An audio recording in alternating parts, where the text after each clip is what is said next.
இன்றைக்கி நான் செய்ய போகிறது ரொம்ப சிம்பிள் ரெசிப்பிங்க.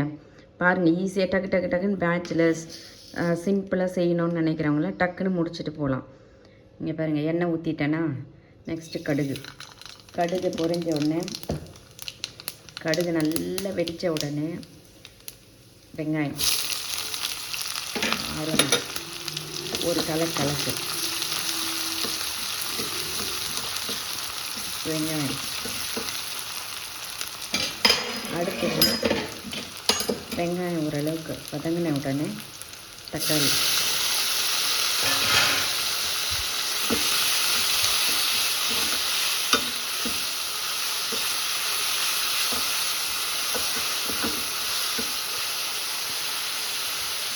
வதங்கின உடனே லைட்டாக, உங்களுக்கு தெரியும், லைட்டாக உப்பு போட்டுருங்க.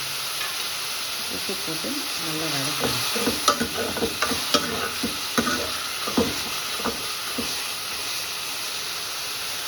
வதக்கிட்டு வெண்டைக்காய், வதக்கி வச்ச வெண்டைக்காய் கட் பண்ணி வதக்கி வச்சுக்கணும். வெண்டைக்காய் லைட்டாக அந்த பிசு பிசுப்பு போகிற மாதிரி லைட்டாக வதக்கணும், ரொம்பலாம் வதக்காதீங்க.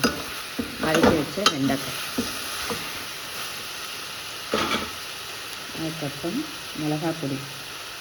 நான் எல்லாமே மிக்ஸ் பண்ணி அரைச்சிருக்கேன் இல்லையா, அந்த மிளகாய் பொடி முடிஞ்சிச்சுங்க.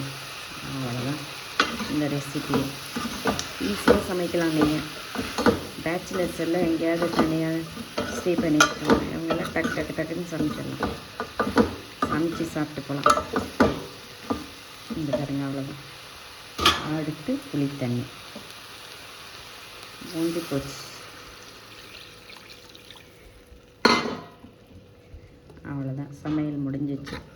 நெக்ஸ்ட்டு இது நல்லா கொதி வந்தோடனே இது ஒரு 10 மினிட்ஸ்லேயே இதுவாகிடும், குக் ஆகிடும். ரொம்ப வேகக்கூடாது, திட்டமாக வேகும் போது எடுத்திங்கன்னா செமையாக இருக்கும். இது மீன் குழம்பு மாதிரி இருக்கும் பார்க்கறதுக்கு. நீங்கள் சாப்பிட்டீங்கன்னா, நான் ஒன்றுமே போடல பாருங்கள், சிம்பிளாக பண்ணியிருக்கேன். மீன் குழம்பு மாதிரியே தான் இருக்கும் இது. தேங்க்யூ.